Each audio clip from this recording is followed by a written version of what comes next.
বাংলার মাটি বাংলার জল, বাংলার বাই বাংলার পর, পূর্ণ হোক পূর্ণ হোক হে ভগবান। মায়ের দেওয়া কাপড় মাথায় তুলে নিয়ে ভাই, দিন দুপুরি মাঝে আমার কাজে কিছু হবে। বুঝতে পারছো নিশ্চয়ই?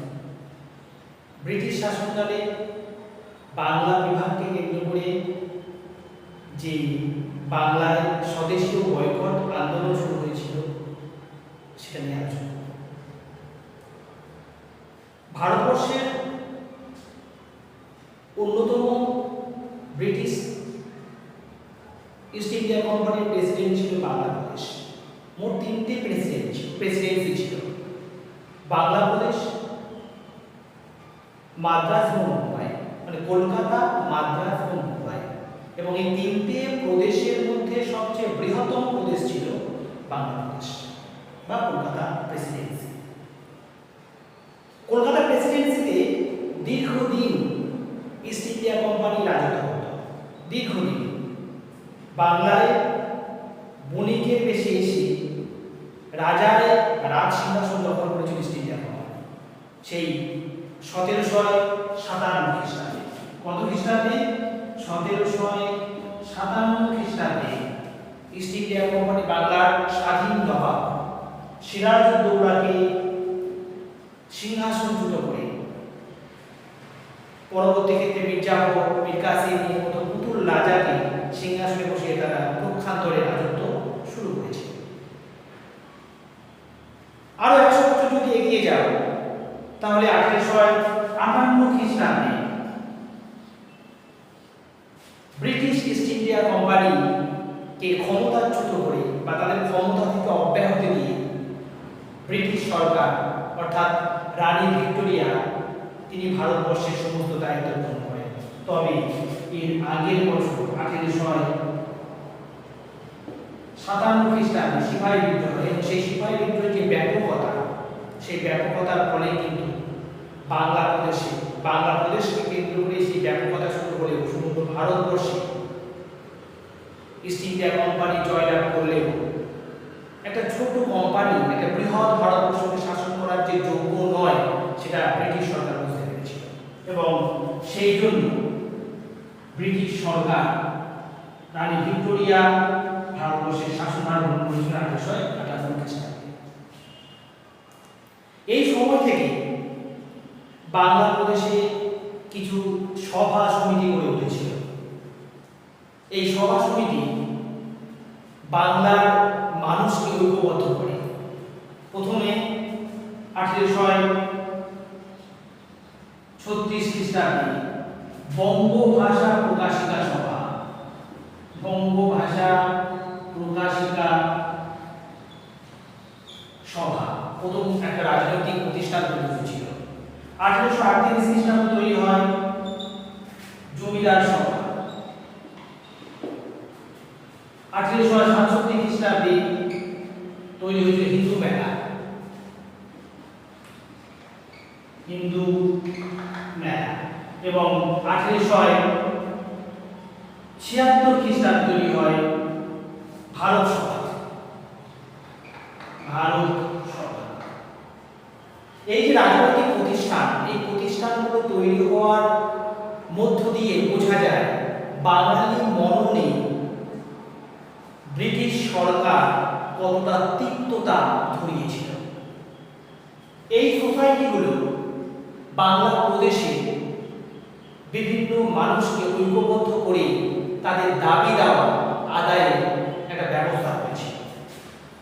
দেখা যায় যে এই সময়ে এই যে বাংলা প্রদেশে ধীরে ধীরে বিভিন্ন সভা সমিতি গড়ে উঠেছিল, এই সভা সমিতির হাত ধরে বাঙালি হিন্দু সম্প্রদায় বিশেষ করে যে ঐক্যবদ্ধ হয়েছিল, সেই ঐক্যবদ্ধতার একটা সন্দিহানের দিক চিহ্ন লক্ষ্য করা যায় ব্রিটিশ সরকারের মধ্যে।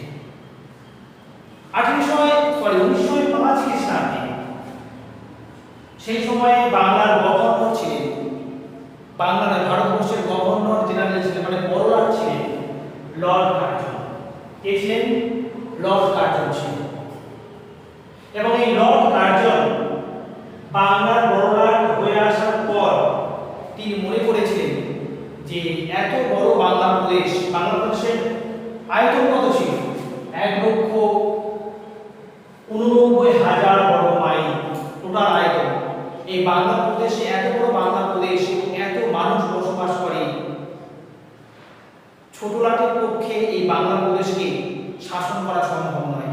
যেহেতু সেই সময় ভারতবর্ষে ব্রিটিশ সরকারের রাজধানী ছিল কলকাতা, তাই লর্ড কার্জন মনে করেছিলেন, ভারতবর্ষের বড়রা মনে করেছিলেন যে বাংলা প্রদেশকে যদি দুভাগে ভাগ করা যায় তাহলে শাসন ব্যবস্থার সুবিধা হবে। মানে বঙ্গভঙ্গের একটা প্রথম অজুহাত ছিল প্রশাসনিক সুবিধা। কি সুবিধা ছিল? প্রশাসনিক সুবিধা। এই প্রশাসনিক সুবিধাটা কি? এই প্রশাসনিক সুবিধা হচ্ছে বিশাল বড় প্রদেশ, বাংলা প্রদেশ 1,89,000 বর্গ মাইল, 1,89,000 বর্গ মাইল এত বড় প্রদেশ, এবং প্রায় 6 কোটি মানুষ বসবাস করতেন।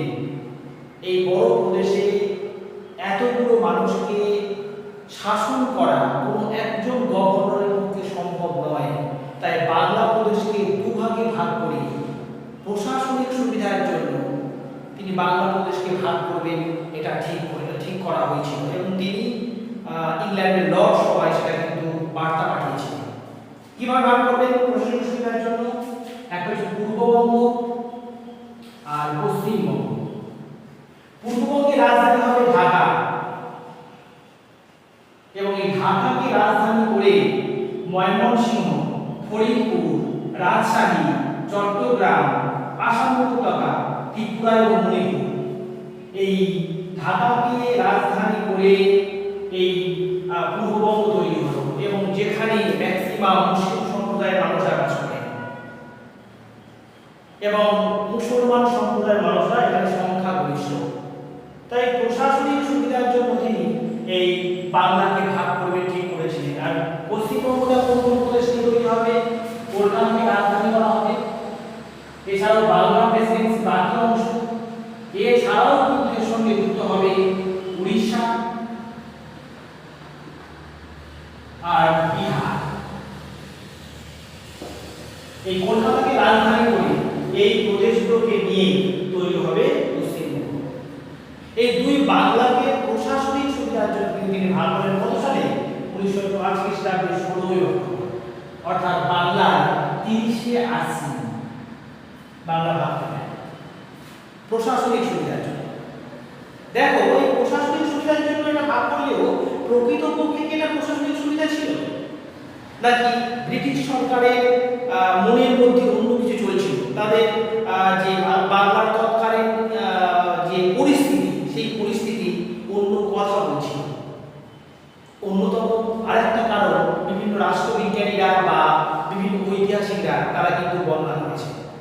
সেখানে আমরা দেখেছি যে অন্যতম কারণ কিন্তু রাজনৈতিক, অর্থাৎ ভারতবর্ষের অন্যতম প্রেসিডেন্সি কলকাতাকে ভাগ করার অন্যতম একটা কারণ হচ্ছে রাজনৈতিক। এটা কিন্তু প্রচার করে ব্রিটিশ সরকার, লর্ড কার্জন প্রচার করেন। এই রাজনৈতিক কারণ অন্যতম ছিল জাতীয়তাবাদী ভাবধারাকে নস্যাৎ করা। কি ভাবধারাকে? জাতীয়তাবাদী ভাবধারাকে নস্যাৎ করা। সেখানে বাংলায় তৎকালীন সময় জাতীয়তাবাদী আন্দোলন কারা করছিল? তোমরা জানো নিশ্চয়ই। 1885 খ্রিস্টাব্দে জাতীয় কংগ্রেস প্রতিষ্ঠা হয়েছিল। জাতীয় কংগ্রেস প্রতিষ্ঠা হয়েছিল 1885 খ্রিস্টাব্দে, এবং এই জাতীয় কংগ্রেসের সভাপতি ছিলেন উমেশ চন্দ্র বন্দ্যোপাধ্যায়। অন্যতম সভাপতি ছিলেন অ্যালান লক্ষ্মণ, উমেশ চন্দ্র বন্দ্যোপাধ্যায়।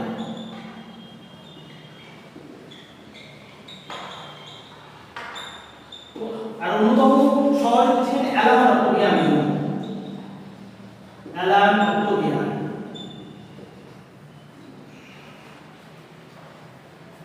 এবং ভারতবর্ষের প্রথম 72 জন জমিদার নিয়ে এই জাতীয় কংগ্রেস তৈরি হয় মুম্বাইয়ের গোকুলদাস তেজপাল সংস্কৃত কলেজ। এই জাতীয় কংগ্রেস প্রতিষ্ঠার অন্যতম উদ্দেশ্য অ্যালান লক্ষ্মণের মধ্যে যা থাকুক না কেন, উমেশ চন্দ্র বন্দ্যোপাধ্যায় এবং প্রথম সারির জমিদাররা যে উদ্দেশ্যে জাতীয় কংগ্রেস তৈরি করেছিলেন, ধীরে ধীরে সেটা সাকসেস পেতে আরম্ভ করেছিল 1890 খ্রিস্টাব্দের পর থেকে। জাতীয় কংগ্রেসের যে সমস্ত যুব সদস্যরা ছিলেন, লালা লাজপত রায়, বিপিন চন্দ্র পাল, বাল গঙ্গাধর তিলক, এরা বিশেষ করে বিপিন চন্দ্র পাল কলকাতাকে কেন্দ্র করে চরমপন্থী বিপ্লবী আন্দোলনের সূচনা করছিলেন। জাতীয় কংগ্রেসের মধ্যে থেকেও তখন কিন্তু জাতীয় কংগ্রেস ভাগ হয়। জাতীয় কংগ্রেস ভাগ হয়েছিল 1960-এ সুরাট অধিবেশনে, চরমপন্থী নরমপন্থী ভাগ হয়েছিল। তার আগে অর্থাৎ 1905 খ্রিস্টাব্দের পূর্বে এই বাংলা প্রদেশ থেকে চরমপন্থী বিপ্লবী আন্দোলনের সূচনা হয়েছিল।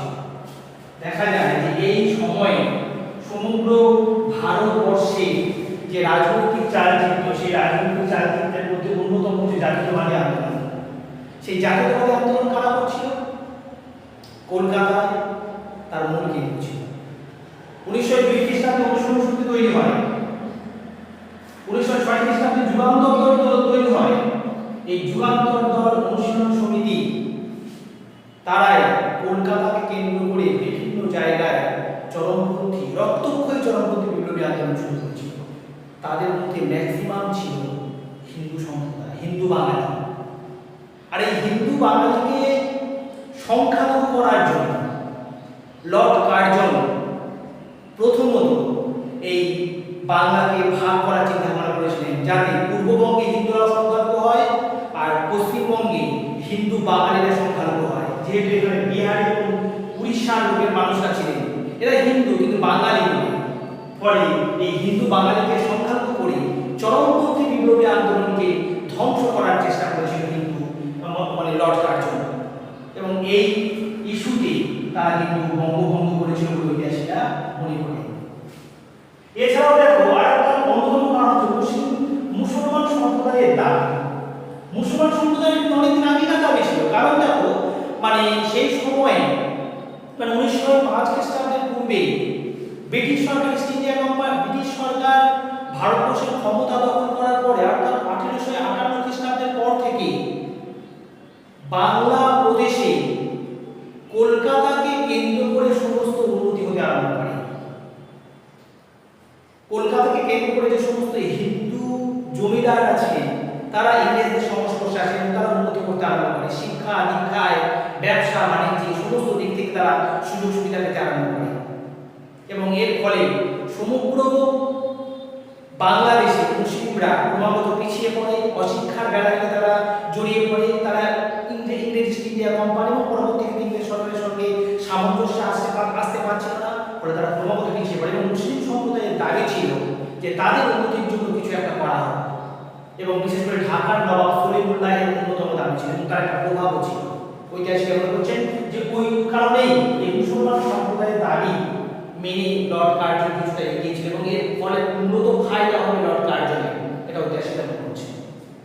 দ্বিতীয় খবরে আধা সামন্ততান্ত্রিক প্রতিষ্ঠান, কলকাতাকে কেন্দ্র করে হিন্দু জমিদাররা যে ব্যবসা বাণিজ্য শুরু করেছিল সেটা ছিল আধা সামন্ততান্ত্রিক প্রতিষ্ঠান। রমেশচন্দ্র বন্দ্যোপাধ্যায় বলছেন, সুমিত সরকার বলছেন। এই আধা সামন্ততান্ত্রিক কলকাতাকে কেন্দ্র করে যে উন্নতি, সেই উন্নতি যাতে ঢাকাকে কেন্দ্র করে পূর্ববঙ্গে হয় সেটাও কিন্তু চেষ্টা করেছিল মুসলিম সম্প্রদায় এবং পূর্ববঙ্গের মানুষরা। এই আধা সামন্ততান্ত্রিক ব্যবস্থাকে সম্পূর্ণ কিছুটা অন্তত দুর্বল করে যাতে পূর্ববঙ্গে উন্নতি করা যায় তার ব্যবস্থা করেছিল বলে ঐতিহাসিকরা মনে করেন। তার দাঁড়িয়ে উঠছিল। অর্থনৈতিক কারণটা কি? ওই পূর্ববঙ্গের অর্থনৈতিক উন্নতির জন্য সেখানে কলকাতাকে কেন্দ্র করে বড় বড় শিল্প প্রতিষ্ঠান তৈরি হয়েছিল। হুগলি নদীর দুই পাড়ে যে পাট শিল্প প্রতিষ্ঠান তৈরি হয়েছিল, বড় বড় কলকারখানা কলকাতাকে কাছাকাছি তৈরি হচ্ছিল। পূর্ববঙ্গে একটা কলকারখানা তৈরি হয় সেই সময়ে শুধুমাত্র কৃষিজ জমি ছিল সেই সময়। ফলে এই সময় কিন্তু অর্থনৈতিক একটা অন্যতম কারণ ছিল। সামাজিক কারণ, মুসলিম সমাজ পিছিয়ে পড়ছিল। পূর্ববঙ্গের মুসলিম সমাজ এবং হিন্দু বর্ণের হিন্দুরা তারা ক্রমাগত পিছিয়ে পড়ছিল এবং শুধুমাত্র কলকাতাকে কেন্দ্র করে যদি পরিচালনা হতো তারা ক্রমাগত পিছিয়ে পড়তো। এবং সেই জন্য লর্ড কার্জনের কাছে দাবি জানিয়েছিল সলিমুল্লাহ, আগা খান এবং মুসলিম সম্প্রদায়ের নেতৃস্থানীয় ব্যক্তিরা যারা পূর্ববঙ্গের সমর্থক, যারা পূর্ববঙ্গে বসবাস করতেন। ধর্মীয় কারণ তো অবশ্যই ছিল। হিন্দু মুসলমানের যে বিভাজন, যদি হিন্দু মুসলমানের বিভাজন যদি ঠিকঠাক হয় তাহলে এই দুটো গোষ্ঠী নিজেদের মধ্যে দ্বন্দ্বে জড়িয়ে পড়বে এবং পক্ষান্তরে লাভ হবে ব্রিটিশ সরকার। এবং এর ফলে ধর্মীয় কারণটা কিন্তু অন্যতম কারণ হিসাবে ঐতিহাসিকরা মনে করেন যে ধর্মীয়ভাবে তাদেরকে আলাদা করে দিয়ে শাসক শ্রেণী তারা নিজেদের কাজকর্ম করবে এবং সহজে তারা আন্দোলনে অংশগ্রহণ করবে। ধর্মীয় কারণ আমরা বুঝতে পারি। ধর্মীয় ছাড়াও আরেকটা অন্যতম কারণ ছিল জাতীয় কংগ্রেসকে দুর্বল করে দেওয়া। জাতীয় কংগ্রেসের অনেক নেতারা তারা পূর্ববঙ্গের ছিল। বাংলা প্রদেশের যে সমস্ত অন্যতম নেতারা ছিলেন সুরেন্দ্রনাথ বন্দ্যোপাধ্যায়, বিপিন চন্দ্র পাল এবং অন্যান্য যে সমস্ত বাঙালি নেতারা, তারা কলকাতাকে জাতীয় কংগ্রেসের কেন্দ্রস্থল বানিয়েছে। ব্রিটিশ সরকার মনে করেছিল যে কলকাতা এবং ঢাকা যদি আলাদা করা যায় তাহলে জাতীয় কংগ্রেস দুর্বল হবে, জাতীয় কংগ্রেসের কাজকর্ম সঠিকভাবে হবে না। এবং এই অন্যতম কারণে সমগ্র ভারতবর্ষে জাতীয় কংগ্রেসকে দুর্বল করা অর্থ ছিল। আরেকটা কারণ ছিল সরকারি চাকরিদের সমস্যা।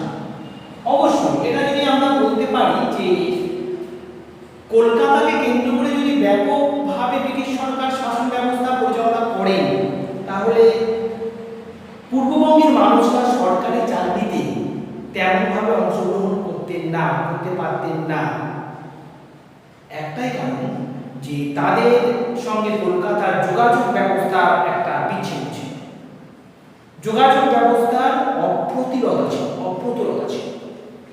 এছাড়াও একটা কারণ হচ্ছে পাটের ন্যায্য মূল্য।